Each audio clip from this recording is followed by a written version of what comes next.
Good morning and welcome to NATEFLIX, your home for movies on the radio. I'm your host, Nate Hensley, movie critic and columnist. You can find my writing every week at govideogainesville.com. Joining me this morning... Hi, I'm Patrick Daniel. I am an aspiring filmmaker in Gainesville, Florida, and co-owner of Go Video. My name's Sam, and I am an unemployed actor. Thanks for joining us, Sam. Although I imagine you had a lot of free time with the unemployed acting. You know, I had to clear some space. I had to talk to my people about a week in advance, but you know, I'm glad I was able to be here. We are always in the market for unemployed actors to come join us on NATEFLIX. Mm-hmm. I'm glad. So this week there are a bevy of new releases hitting the store, Go Video, hitting the new release shelves. First and foremost, to grown-ups everywhere, would be the reimagined Smurfs movie, which, in the fine tradition of Marmaduke, Alvin and the Chipmunks, blends CGI animation with real-life bad acting. I think with this type of movie, there's really only two different types. You get the kids' movies that kids like and adults like, and you get the kids' movies that just the kids like, and you're going to have to sit through. And this is going to be one of them. Unless you're one of those closet Smurf fans from back in the day that just can't wait to see a reimagining. I've read about those on Craigslist. Then you're probably just going to be painfully sitting through this one. You're better off with some type of Pixar flick. This is probably going to be one just you put on for the kids and try not to catch any of it. The question I would ask is it better or worse than the Jack Black Gulliver's Travels, is my question. It is as bad as Gulliver's Travels. I actually endured this. I was dragged to see it. Still sounds like a deal breaker. But Neil Patrick Harris at this point is just inherently more funny than Jack Black. So Gulliver's Travels, I would have to say, wasn't quite as fun as the Smurfs. But it's like choosing between which type of dentistry you want to have performed on. Well, what kind of dentistry is NPH? Oh, you got to make sure you check out Hank Azaria as Gargamel, the bad guy. He voices a lot of the characters on The Simpsons, like Apu. Hank Azaria, graduate of Tufts University. I don't know if you've heard of it. I haven't, actually. Yeah, basically. What else we got coming out? Also, 30 Minutes or Less is a new comedy from the director Ruben Fleischer, who had a huge hit on his hands with his debut feature film Zombieland. 30 Minutes or Less is somewhat controversial because it was based on a true story of a couple of half-wit bank robbers that kidnap a pizza delivery man and strap a bomb to his chest to make him rob a bank. The movie version stars Jesse Eisenberg, the very funny Danny McBride, Aziz Ansari, Nick Swardson. So it's a talented cast. The director is pretty hot. And I have no idea if it's actually going to be funny or not. Pat, have you seen it? The reviews have been pretty bad on this one. It seemed like a recipe for success. I love Danny McBride from his HBO show Eastbound and Down. Big ups. Yeah, it looked like an interesting story, especially since it's based on a true story. Jesse Eisenberg and the director Ruben Fleischer worked very well together in Zombieland, and he's fresh off of his last Oscar nomination for The Social Network. I think this one's definitely worth giving a shot. You know, give it its day in court. The reviews are saying it's not going to be as good as Zombieland, but check it out, especially if you're a fan of the show Parks and Recreations, because you get to see Aziz Ansari on the big screen. He usually does a pretty good job. I would say definitely give this one a shot. See if it's any good. You know, see if the reviews match. Yet another comedy coming out this week is Friends with Benefits, a rom-com starring Mila Kunis and Justin Timberlake. Now, this movie has actually been waiting for release for quite a while because they didn't want to compete with the romantic comedy No Strings Attached, which starred Natalie Portman, who co-starred with Mila Kunis in Black Swan.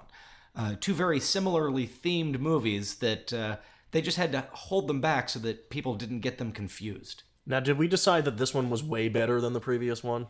We're going to go ahead and say where would we put it in relation to the Natalie Portman, Ashton Kutcher situation. Well, you're already going to have an advantage if your lead male actor is Justin Timberlake versus Ashton Kutcher.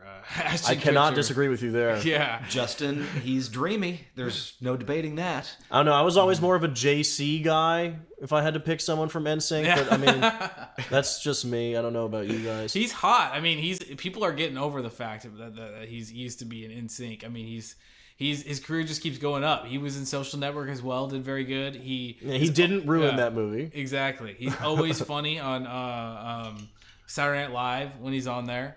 Andy Samberg, who is pretty much his partner in crime for these ridiculous music videos, is also in this movie Friends with Benefits. You got Woody Harrelson in there, Richard Jenkins, Emma Stone. It's just a much better cast. It got about a C in the reviews, but No Strings Attached got about an F in the reviews. So I think... And also, this movie was directed by a guy named Will Gluck. His last movie was a pretty big hit. It's called Easy A. It's one of the movies that made Emma Stone the star that she is now. Kind of like a Mean Girls, except I think Emma Stone is just a much better redhead than Lindsay Lohan. And I mean, she's just more appealing as an actress. She's funnier, and I don't know, man. Mean Girls has aged well. Have you watched that recently? I have not. But Mean Girls it's such a solid movie, it's man. It's really a good movie. It's so solid. Speaking of SNL, where are you, Lindsay? It was written by Tina Fey. So fans of SNL, check that one out as well. So yet another comedy that is new on DVD and Blu-ray this week is called Our Idiot Brother, starring Paul Rudd. And this is a slightly different kind of comedy. It's an indie comedy.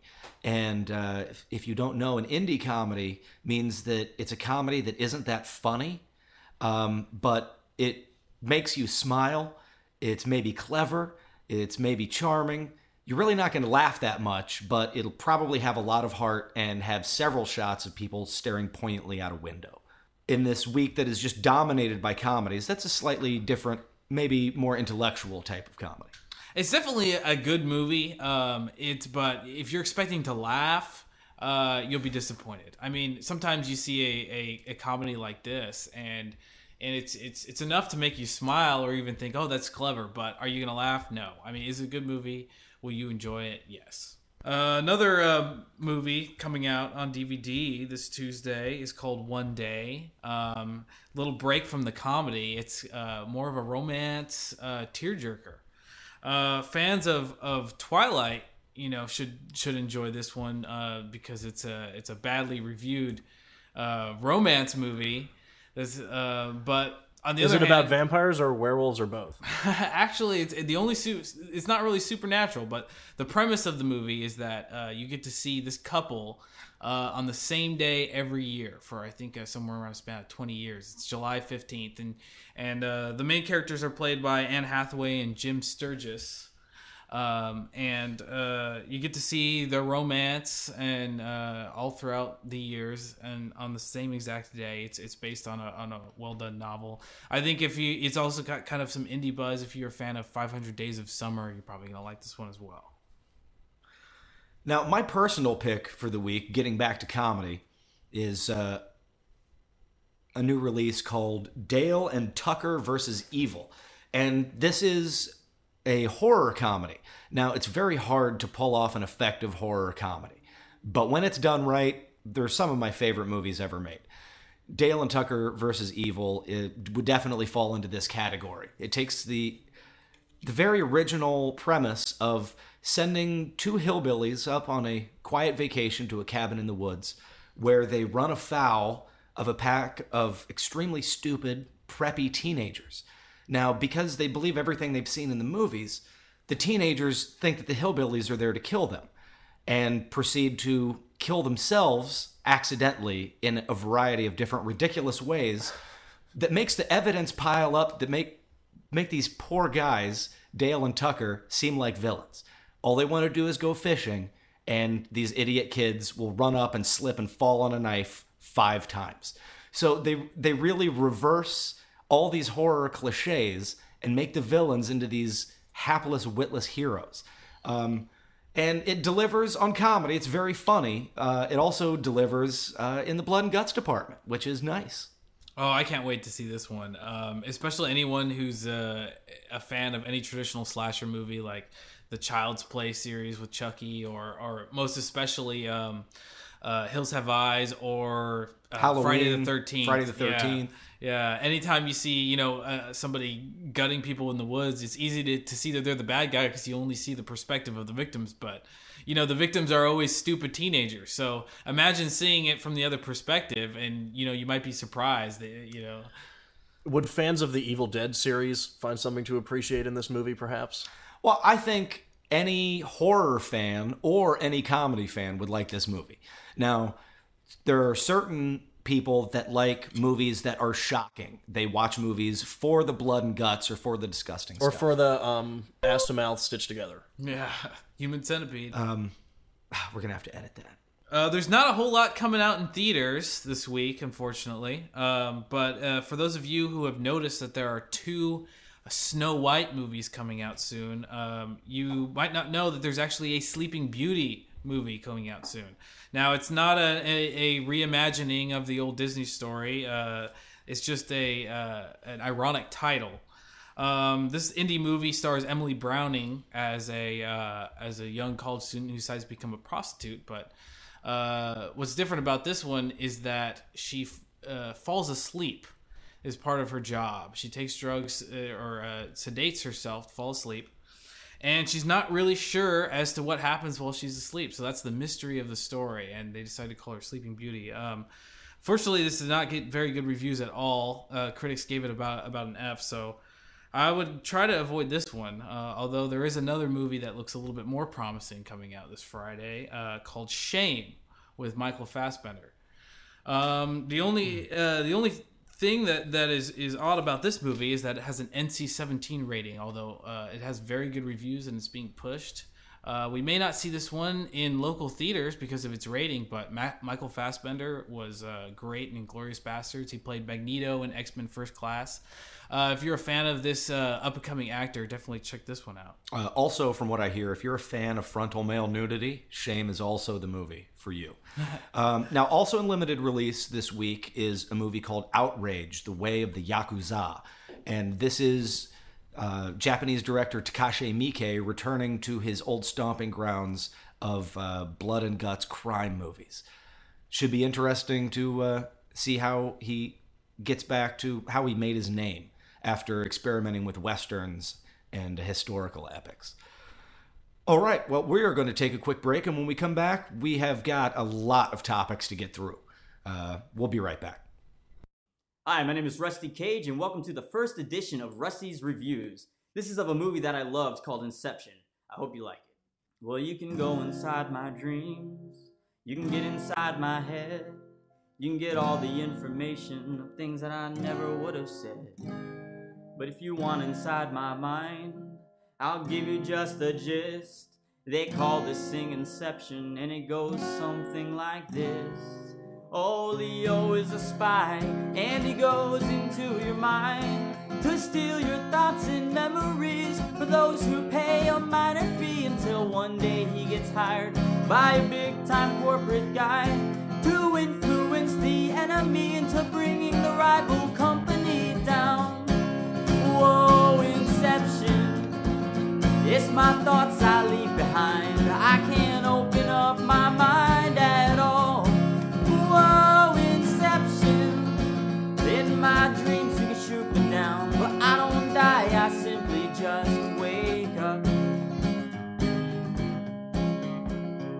Now Ellen Page is an architect, she builds the world of dreams, and you always know you're dreaming when the world ain't what it seems. And Joseph Gordon-Levitt always wears a three-piece suit. He fights in zero gravity in a physical pursuit, and it's kinda like the Matrix in a special, unique way. It's worth the lengthy runtime and every dollar you might pay.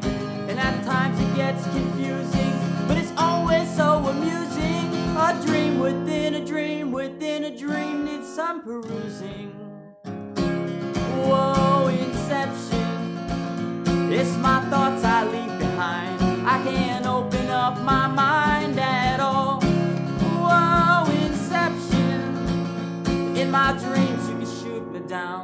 I don't die, I simply just wake up. To hear more, visit me at youtube.com/rustycagemusic.